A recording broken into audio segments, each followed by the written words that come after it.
Hi, my name's Tess. Welcome to my YouTube channel, TessK0. I have had this channel now for many years. I have never really made any videos sort of like this before. I sort of played around a bit when I was a bit younger with a few friends, but I've decided to take more of a serious note and do a vlog. The reason why I'm wanting to do it is actually because I'm moving to the UK in like a month and 3 or 4 weeks. Which is scary. Myself and my 2 beautiful cats, Mister and Bandit, are coming with me, and I thought that I would vlog this journey so that anybody else who is moving there in the future, or just in general wants to watch something I would say interesting, but I don't know if this is going to be interesting, that this would shed a bit of light on that sort of situation for their future and their up and coming trip to the UK as well. It has been, God, months in the making. I only just booked my date, so at the moment the flights are sorted, thank God. Because I don't have immediate family here, you don't realise how much stuff has to be done. I'm now currently in the process of getting the cat's flight sorted. I'm going through a company called Jet Pets. They've been extremely helpful. I don't know what I would do if it wasn't for my representative, Danielle. I've been on the phone and emailing her just constant, non-stop, and really helpful. So any person relocating overseas or within Australia or anything like that, I would highly suggest Jet Pets. They're really good. The boys are going from Brisbane to Dubai on Emirates, and then Dubai to London Heathrow. Now, when I originally booked or was booking the flight, my main concern with Jet Pets, or just in general with the flights and the company, was that the tarmac issues. So you hear like in the news, or I've actually had a personal friend whose dog was left out on the tarmac on the airport strip for too long and overheated, and that was just a huge concern about the cats, because not only do we live in Australia, it's a very hot country, but they're going to Dubai, and Dubai is that much hotter. So my concern there was going with Emirates and going with Dubai.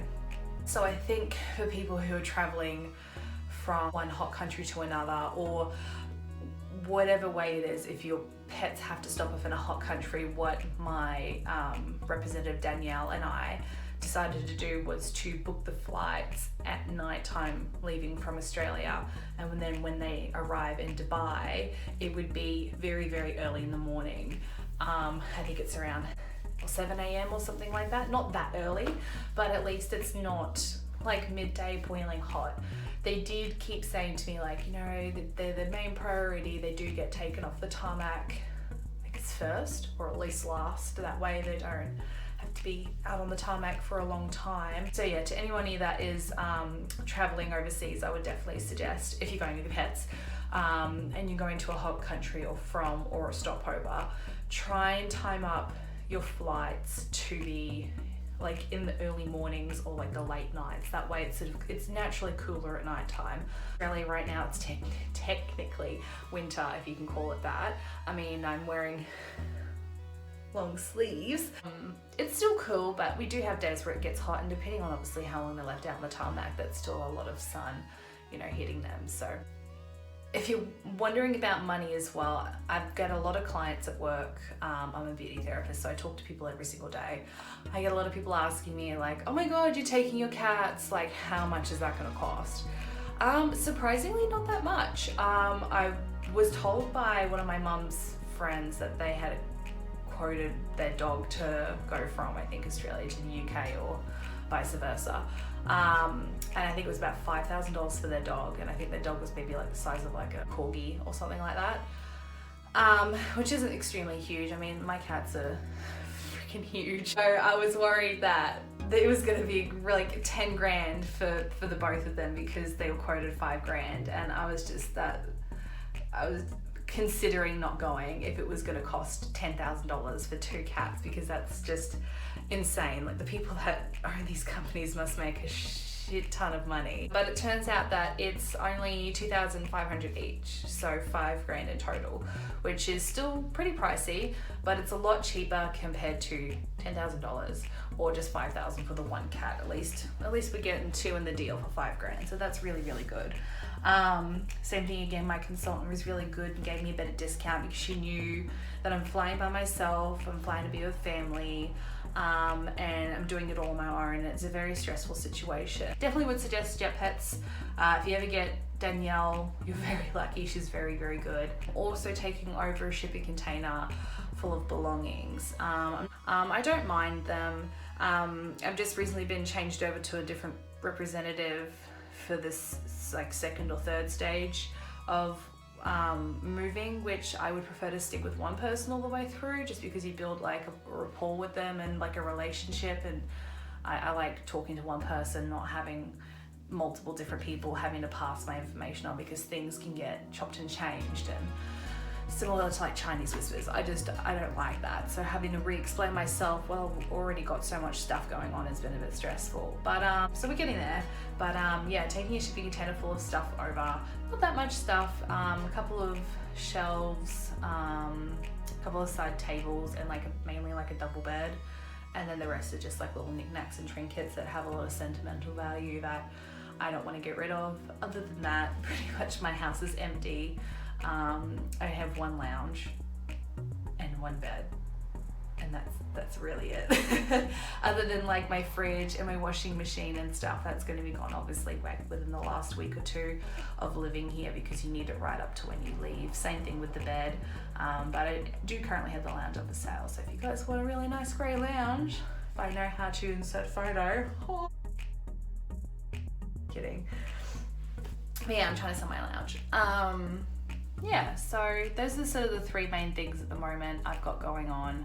Like, before I'd started booking everything in and organizing and stuff, I had a lot of nerves when it came to going, purely because of the cats. And also, I've never been overseas. I've never left Australia. I haven't been on a plane in probably like 10 years, and the last time I did go on a plane, it was just to Sydney. It wasn't to anything, crazy. And so I was like, oh, well, I might go on YouTube and see if there are any other vloggers, bloggers, whatever you want to call them, I don't know, that were doing anything similar to this. And there definitely were. It was sort of more of like the luxury guru, like, oh my god, like, leave me in my suitcase, and I'm at the airport, and there's like the departure sign, and oh my god, it's so exciting. Whereas I wanted more like, sit down with me, talk about the process, to shed a bit of light on a few things here and there. I did watch a couple where they were sort of talking about, like what to pack, like the essentials of packing and things like that. And I thought that was a great idea. I'll probably do one of those kind of things, like pack with me or whatever, or like what I would suggest packing or what I am packing. I think that's a good idea. But I definitely think that the ones where you sort of go through the process and the mental process of it all as well would have shed more light on how I'm feeling now, because I'm still a bit stressed, I'm still a bit worried. I'm still working currently.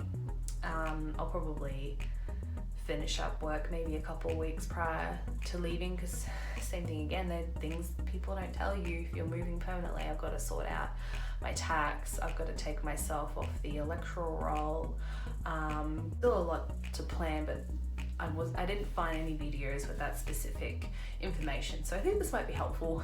Probably a bit boring, but if you're into it, I think it'll definitely help.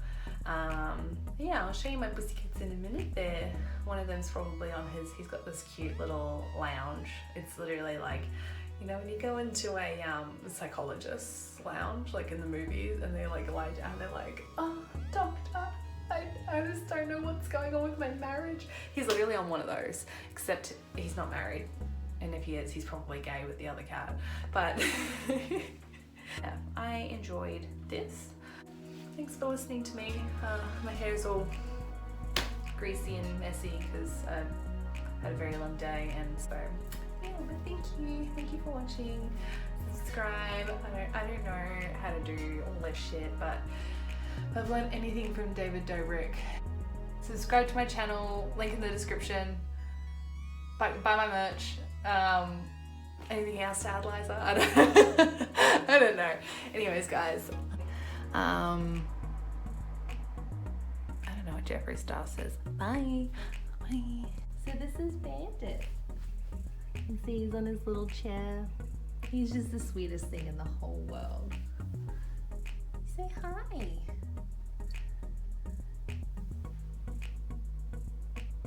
This is exactly what I was talking about. I buy really nice beds and this is what I find. Mister, what are you doing? What are you doing, Papa? Oh, sweetheart. So this is Mister, as you can tell, he's pretty much the size of the box. Whoa, big yawn. Hey, you silly boy. Oh, you're so cute. He's my baby. Yeah.